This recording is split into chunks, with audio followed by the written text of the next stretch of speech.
혹시 이런 생각해 보신 적 있으세요? 부모 잘 만나는 것도 능력이다. 뭐 이런 말이요. 이게 그냥 푸념이 아니라 사실은 데이터로 증명될 수 있다면 어떨까요? 오늘 바로 그 아주 흥미로운 관계를 보여주는 위대한 개츠비 곡선에 대해서 한번 파헤쳐 보겠습니다. 자, 이야기를 한번 시작해 볼까요? 우리한테 정말 익숙한 표현이죠? 금수저를 물고 태어났다. 이 말 한마디에 뭐랄까 정말 많은 감정, 또 우리 사회의 현실이 그대로 녹아있는 것 같아요. 금수저, 그리고 흙수저. 그렇죠. 한쪽은 뭐 태어날 때부터 고속도로가 쫙 깔려 있는 거고, 다른 한쪽은 정말 험난한 길을 혼자 헤쳐나가야 하는 거죠. 이 비유가 왜 이렇게까지 우리 마음에 콕 박힐까요? 아마 우리 사회의 공정함, 그리고 기회에 대한 어떤 근본적인 불안감을 툭 하고 건드려서가 아닐까 싶습니다. 자, 그런데요. 이런 수저계급론이라는 건 사실 한때 전 세계를, 특히 미국을 움직였던 아주 강력한 믿음과 정면으로 부딪힙니다. 바로 아메리칸 드림이라는 신화죠. 아메리칸 드림.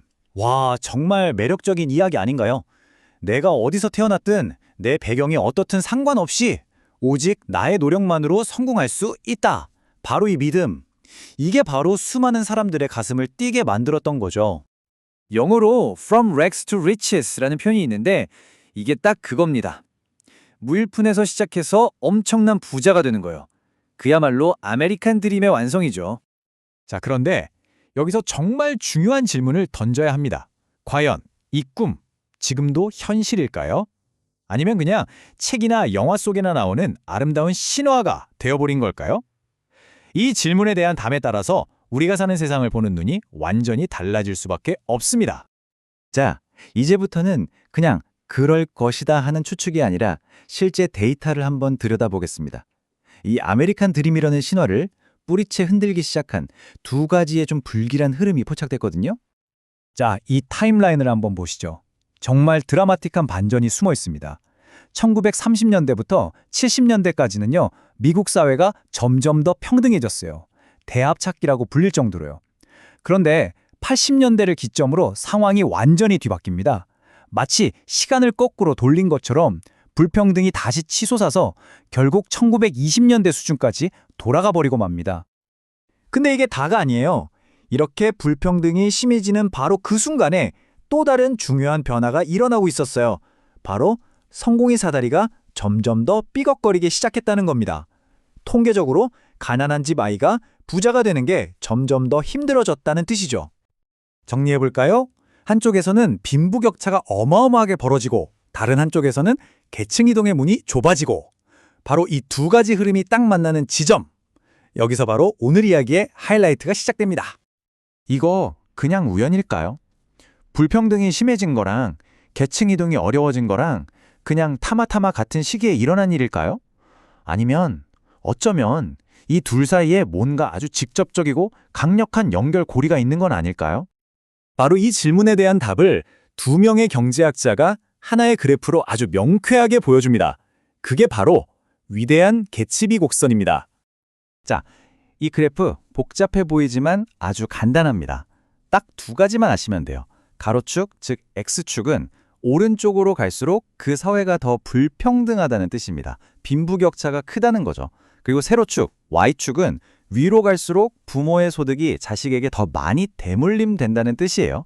Y값이 높을수록 계층의 사다리가 더 끈적끈적해서 한번 들어가면 빠져나오기 힘들다. 이렇게 이해하시면 됩니다. 자, 그럼 이 그래프에 여러 나라의 데이터를 점으로 찍어보면 어떻게 나올까요? 결과는 정말 소름 돋을 정도로 명확합니다. 그래프가 아주 뚜렷하게 오른쪽 위로 올라가는 모양을 보여주거든요. 이게 무슨 뜻이냐? 불평등이 심한 나라일수록, 즉 오른쪽으로 갈수록 계층 이동성도 낮아진다, 즉 위로 올라간다는 거죠. 결국 그 두 가지 흐름은 우연이 아니었던 겁니다.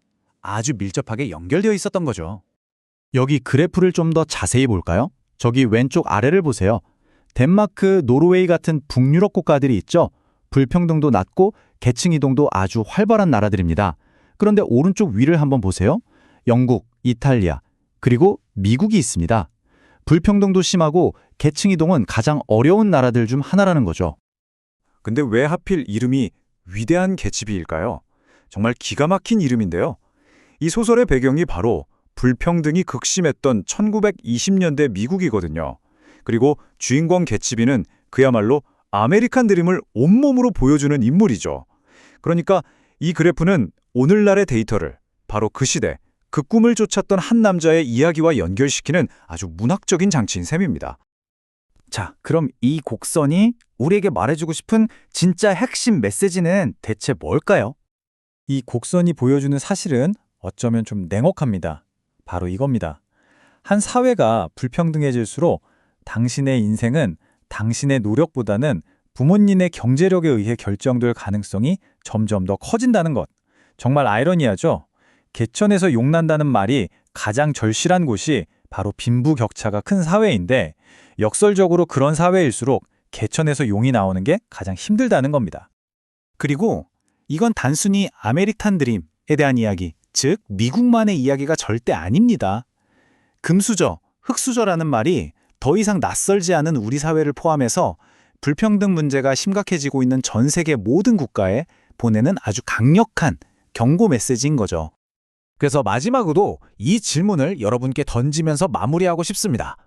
지금 우리가 살고 있는 이 사회에서 저 위로 올라가는 성공의 사다리는 과연 얼마나 튼튼하게 놓여 있을까요? 그리고 그 사다리는 정말 모두에게 열려 있는 걸까요?